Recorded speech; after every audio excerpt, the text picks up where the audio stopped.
The Man He Killed, by Thomas Hardy. The Man He Killed is a poem written by Thomas Hardy.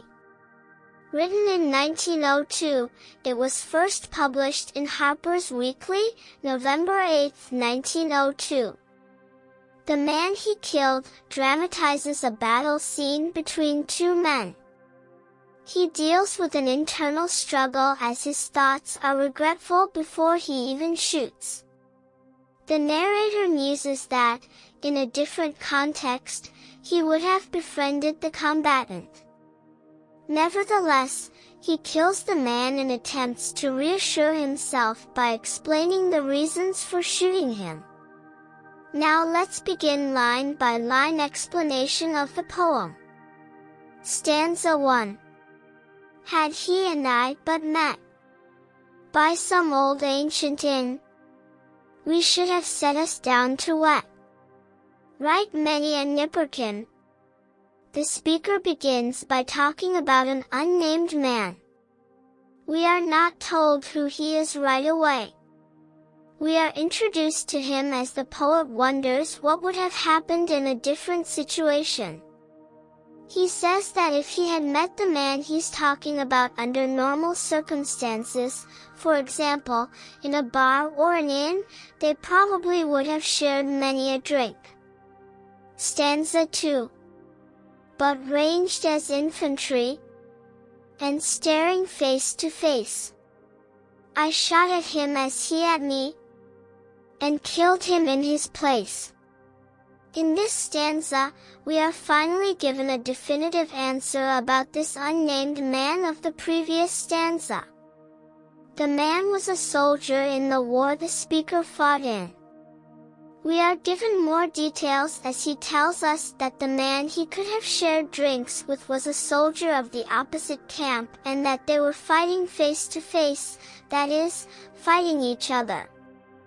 He describes how both of them shot at each other at the same time, but it's the other soldier who succumbs to the bullet. This indicates that either the speaker was quicker than his opponent, or that his aim was better. However, the underlining point was that the speaker shot his opponent down. Stanza 3. Shot him dead because he was my foe. Just so, my foe of course he was. That's clear enough, although here the speaker reiterates the death of his opponent in the first line. He tries to justify it by telling us that he was the enemy. He harps on the soldier being his enemy, although he can't confidently give a reason why the soldier was his enemy. He stops, and feels unsure of what he means. He uses the word because twice, as he tries to straighten his excuse out in his mind.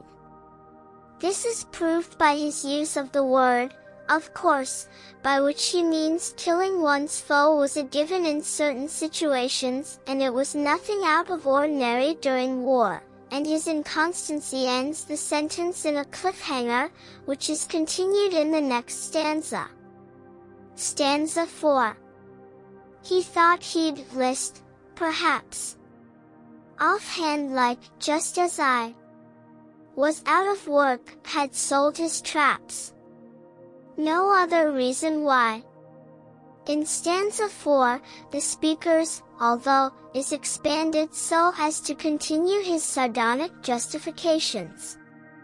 The poet surmises that the soldier he shot had perhaps enlisted in the army just for the sake of it, or probably because he had no job and no money, like himself.